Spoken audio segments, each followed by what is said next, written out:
Hello everyone, I welcome you all to Startup Academy, your online gateway to success to ISS exam.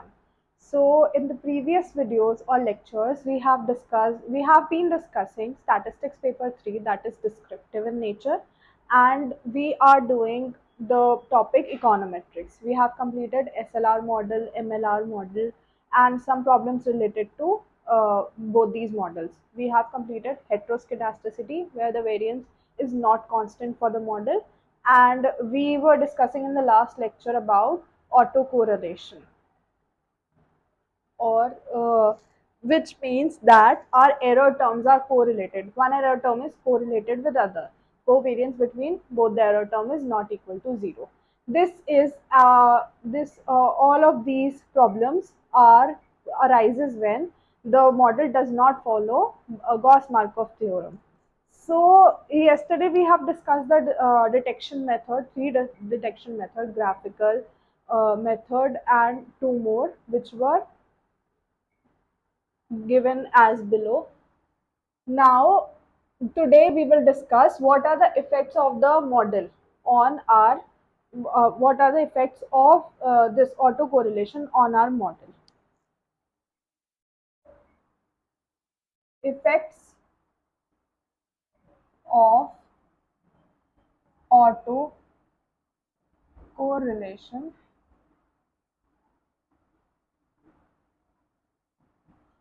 on model. So let us consider the model is yi, yt is equals to beta naught plus beta 1 xt plus epsilon t for all t goes from 1 to small n, and where epsilon t is equals to rho epsilon t minus 1 plus wt, or we can write it as ut. So this is the time series. This says that our error term follows time series model with lag value et minus 1 and with white noise mu t, and this is our SLR model. So now we will see whether our first effect on unbiasedness. We will see unbiasedness.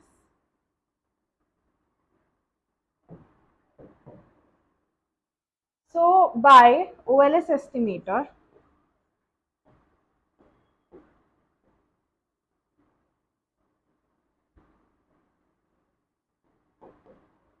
we know that E is nothing but summation t goes from 1 to n epsilon t whole square. Now this epsilon t whole square can be written as summation t goes from 1 to n. Epsilon t is nothing but yt minus beta naught minus beta 1 xt whole square. On taking two normal equations, that is differentiating E with respect to beta naught and differentiating E with respect to beta 1, we will get our estimators. This we have done in SLR model. So I am writing it directly. The estimator of beta naught is beta naught cap, which is y bar minus beta 1 cap x bar, and the estimator of beta 1 cap is nothing but summation t goes from 1 to n kt yt. These are the two estimators that we get. Now we will check the unbiasedness. So first of all, we will check the unbiasedness of beta 1 cap, which is given by estimation of summation t goes from 1 to n kt yt, which can be written as summation t goes from 1 to n kt estimation of yt. Now yt again can be written as the model. So here yt will become estimation of, summation t goes from 1 to n kt estimation of beta naught plus beta 1 xt plus epsilon t. Now we know that estimation, these beta naught, beta 1 and xt are constant terms, so they'll get out of estimation. And estimation of epsilon t according to Gauss-Markov theorem is equal to 0. So our model becomes summation t goes from 1 to n kt into beta naught plus beta 1 xt. On taking summation inside, summation kt beta naught plus, or we can write it as beta naught summation kt plus beta 1 summation kt xt. Now we know that summation kt is nothing but 0, so this will become 0 and summation kt xt will become 1. So we are left with beta 1. Hence, estimation of beta 1 cap is nothing but beta 1. So there is no change in estimate unbiasedness of beta 1. Now we will check for beta naught. So estimation of beta naught cap is nothing but estimation of y bar minus beta 1 cap x bar. Taking inside the estimation of y bar minus beta 1 cap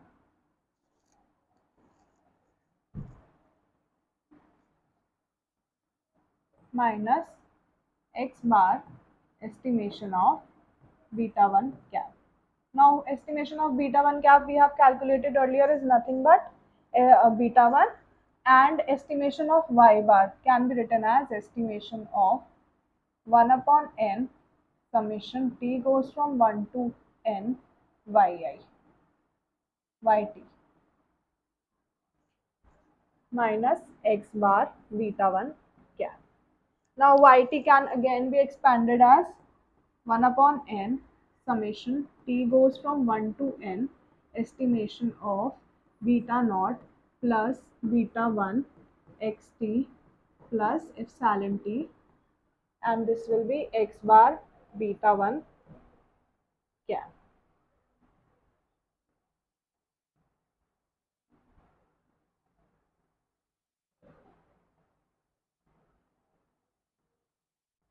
Only beta 1 because the estimator of beta 1 cap is beta 1. So taking inside the summation estimation, we will get estimation of epsilon is 0. And taking the rest of the terms, we will get summation t goes from 1 to n beta naught plus beta 1 summation t goes from 1 to n xt minus x bar beta 1. Now this will the in this term n will come out and n gets cancelled. This term will be this, n and n gets cancelled, and in this term we will get beta 1 1 upon n summation t goes from 1 to n xt. So this term here, it becomes x bar and minus x bar beta 1. So we are left with beta naught plus beta 1 x bar minus beta 1 x bar.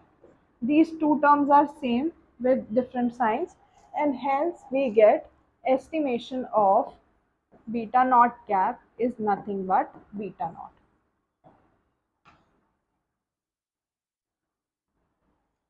And hence we can conclude that there is no change or no effect on unbiasedness of an estimator due to autocorrelation.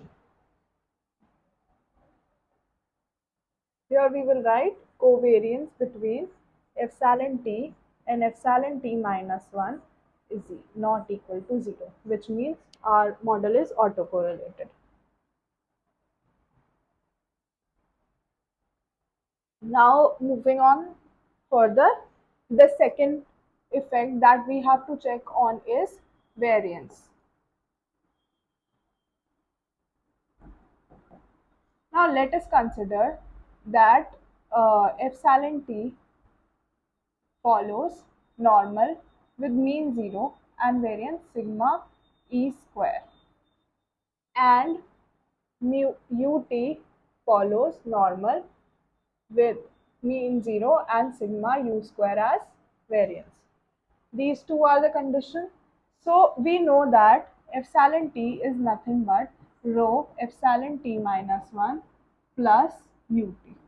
Taking variance of this term, we will get variance of epsilon t is equals to rho square variance of epsilon t minus 1 plus variance of ut. Now variance of epsilon t is sigma e square, and this is rho square sigma e square again, because et minus 1 or et anything any lag value also follows same variance as et, and sigma u square. Now taking common terms on one side, sigma e square 1 minus rho square is equals to sigma u square, and sigma e square is nothing but sigma u square upon 1 minus rho square. This is the relation between the two variances of white noise and error term. Now, if our variance, if our rho lies between 0 and 1, then our variance, then our sigma e square is always greater than sigma u square. And if that means for autocorrelation exists. And if our rho is equals to 0, then sigma e square is equals to sigma u square. Then we can say that no autocorrelation exists. These are the two conditions. Now we will calculate the variance of, firstly, variance of beta 1 cap, our estimators. So variance of summation kt yt.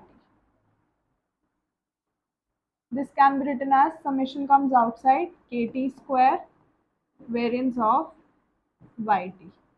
Now we know that variance of yt is nothing but variance of epsilon t. So we can write it directly, summation kt square sigma e square,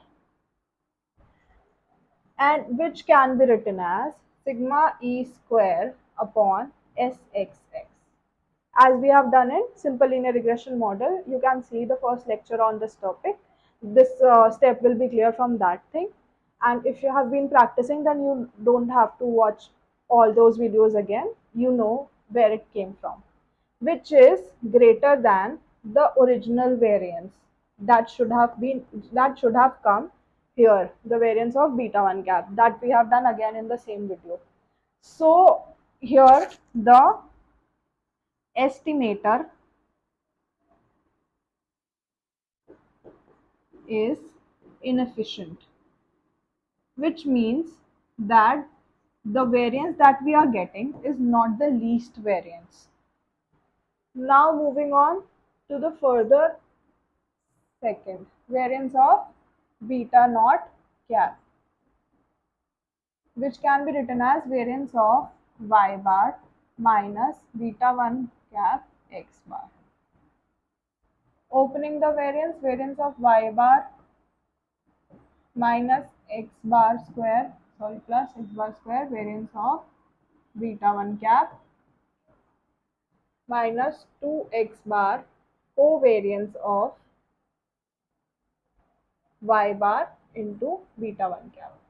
Now in the previous lecture we have also discussed this, that covariance between y bar and beta 1 bar is nothing but equal to 0. So we will expand this. Variance of y bar is 1 upon n variance of summation yi, 1 upon n.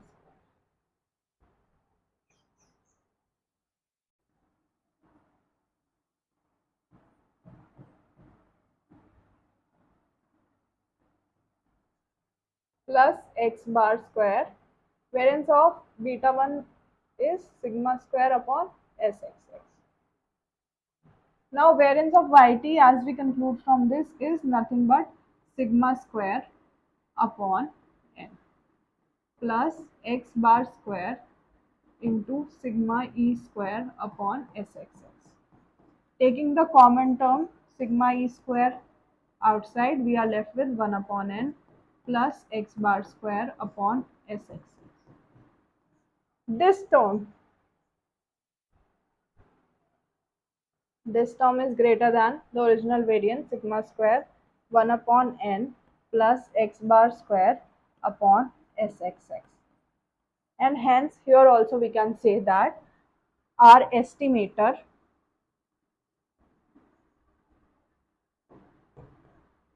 is not efficient or inefficient. Our estimator is not efficient. And hence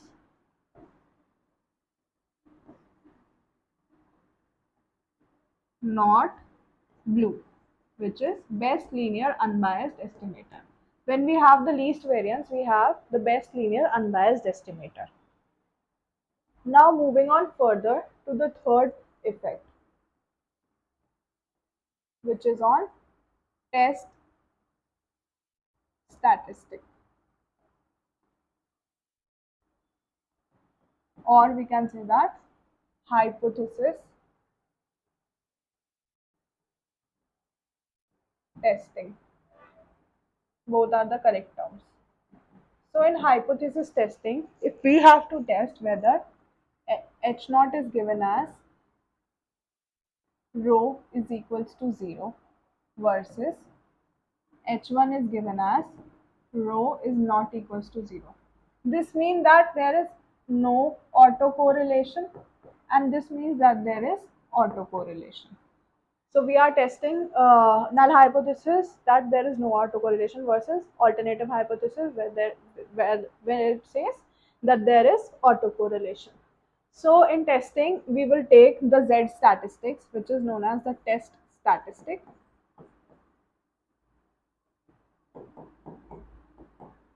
Z is nothing but beta 1 upon under root variance of beta 1 follows Z alpha by 2. So here the Z statistic is given by this, and we know that this variance is large. When variance is large, then the value of Z becomes small. Variance of beta 1 cap is large, therefore Z is small. If Z calculated is less than Z tabulated, then we accept H naught. And H naught says what? That our H naught says that we don't have autocorrelation in the model. But we have autocorrelation in the model, it is given to us. That means our test is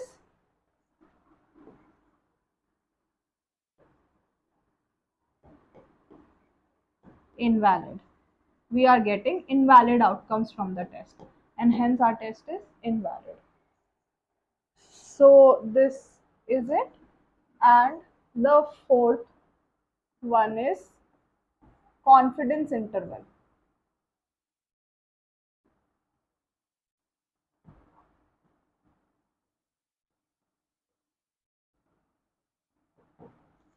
Now confidence interval 1 into 100 into 1 minus alpha percent confidence interval is given by beta 1 cap plus minus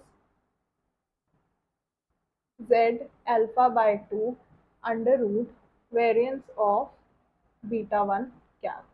Now here again the variance of beta 1 cap is large, and hence Ci has more width. Now we have to calculate Ci, which is the least interval. If Ci was this, suppose this is the range and Ci needs to be from here to here. But due to large variance, the Ci will come from here to here, which is not a good confidence interval. And hence, we can say that it autocorrelation affects or increases confidence interval. This so autocorrelation has effect on our unbiasedness, do not have effect on our unbiasedness, but it increases the variance of the estimators. It gives us invalid test results, and it increases the confidence interval, which should be the minimum. So these are the effects of autocorrelation on our model.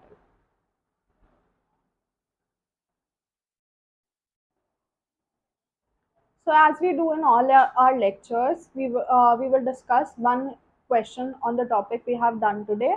So the topic that we have done today is autocorrelation, and one of the question which came in 2023, as stated here, gives explain the Durbin-Watson test for autocorrelation and give its conclusion, and also give the basic assumption underlying Durbin-Watson D statistics. This question was a 15 marks, and it was asked in 2023 paper. So, writing, what is Durbin-Watson test? So, Durbin-Watson test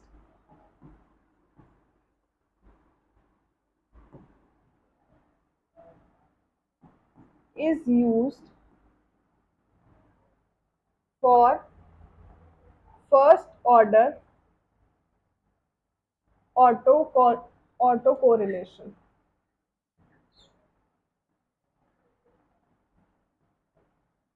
For testing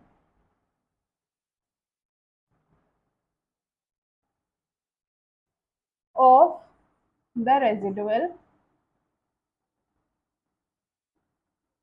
ET from the regression model. So this is the basic aim of Durbin-Watson test. We test for only first order autocorrelation of a residual from the regression model. Now, what is Durbin-Watson test statistic?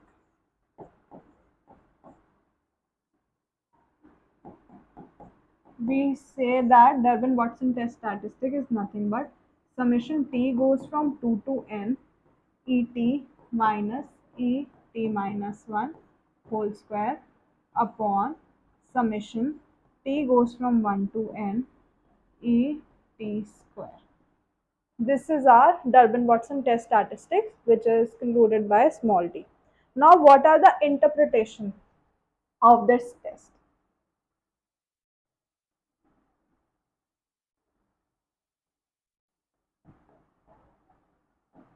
Interpretation, as we have done earlier, if d is almost equal to 2, if d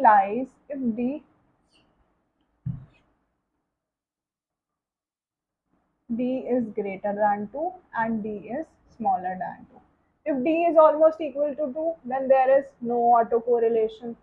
If d is greater than 2, then there is negative autocorrelation. And if d is lesser than 2, then there is positive autocorrelation. Now, after interpretation, we will see what is the decision rule.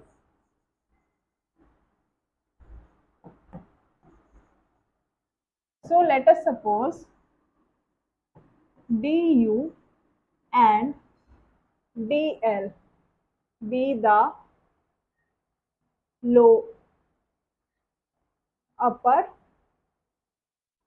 and lower bounds of statistic D respectively.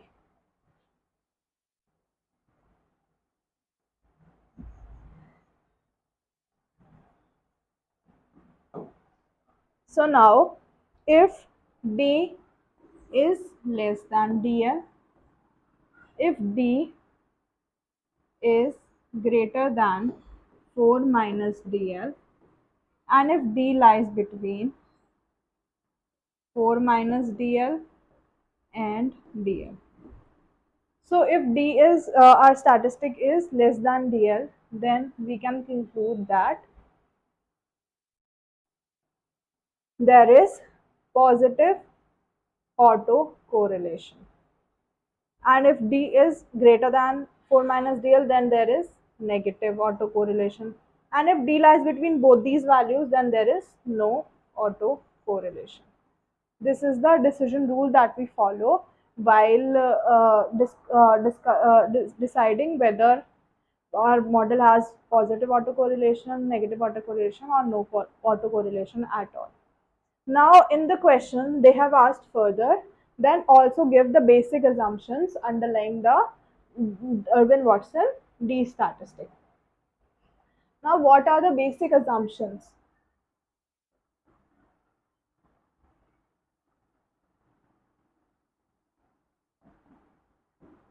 The first assumption is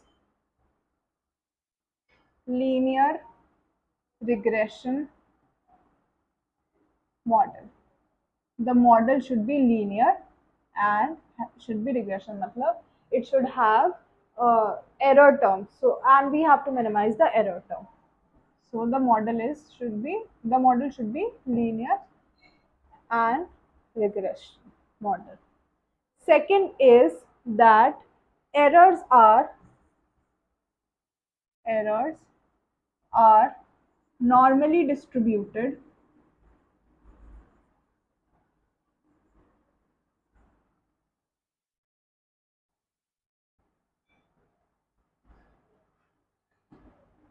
with mean zero and a constant variance.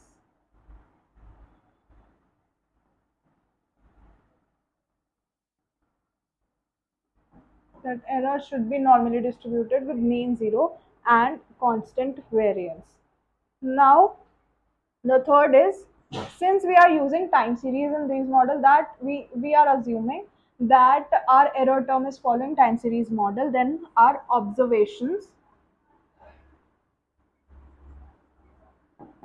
should be ordered,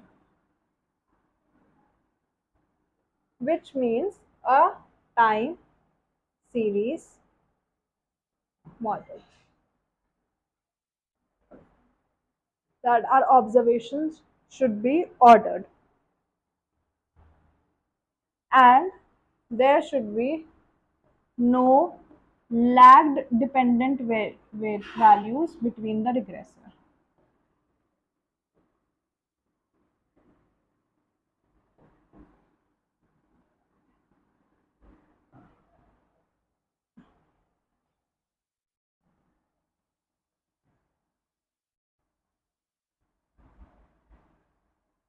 So these are the four assumptions that we should keep in our mind to get to solve this question.